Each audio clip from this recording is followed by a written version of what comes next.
नमस्कार, आप देख रहे हैं अनोखी आवाज और मैं हूं आपके साथ अनुष्का।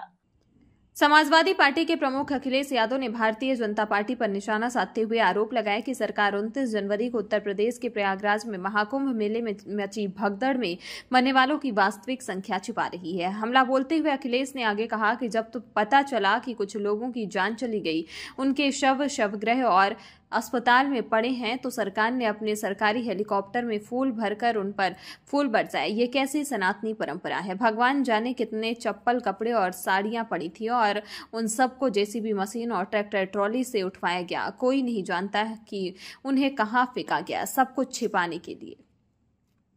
कुंभ का आयोजन सदियों से होता आया है।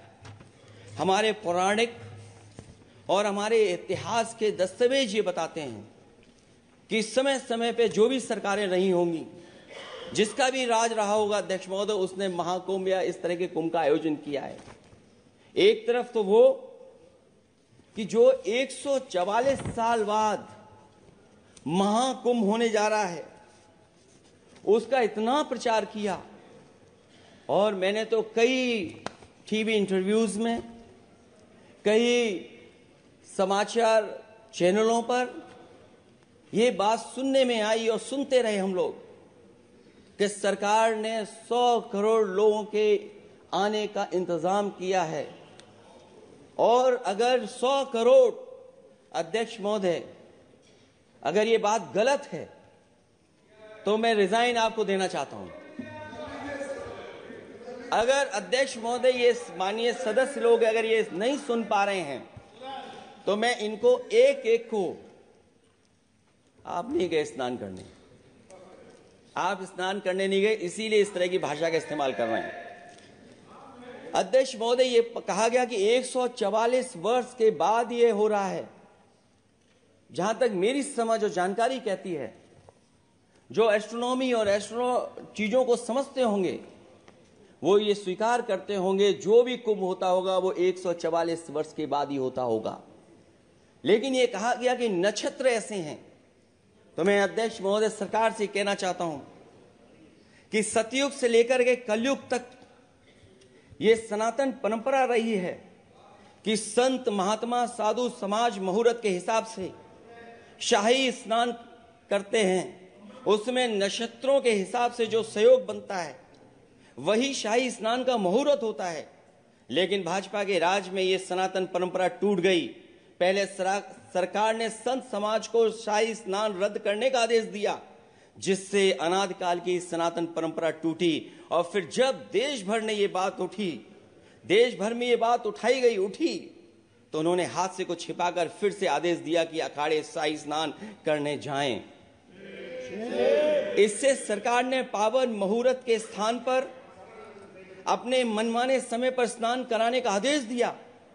बात उस दिन या तिथि की नहीं होती है, बल्कि निश्चित मुहूर्त काल की होती है।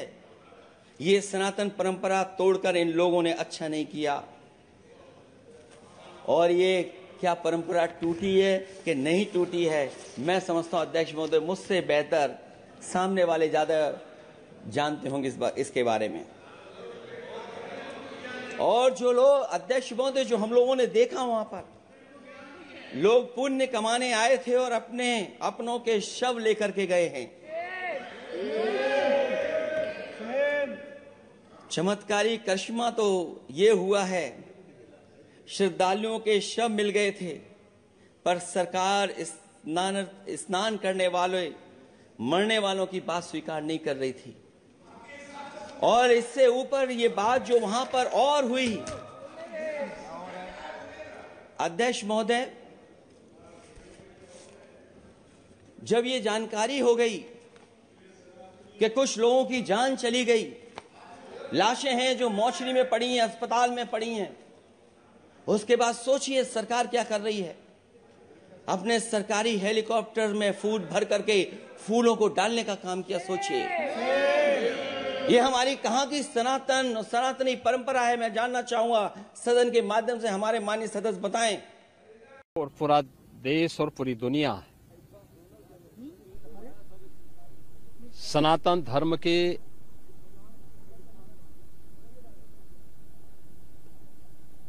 इस सबसे बड़े आयोजन का साक्षी बनकर के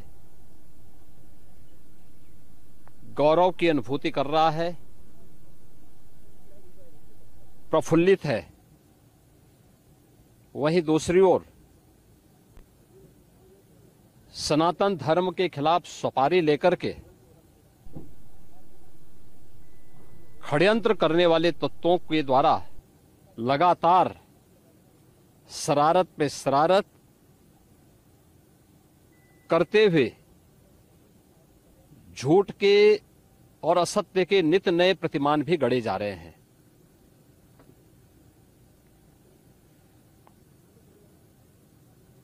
भारत के संसदीय लोकतंत्र की सबसे और सर्वोच्च संस्था देश की संसद में कांग्रेस अध्यक्ष से मल्लिकार्जुन खड़गे और समाजवादी पार्टी के अध्यक्ष श्री अखिलेश यादव का वक्तव्य इस ओर सबका ध्यान आकर्षित करता है। ये दोनों वक्तव्य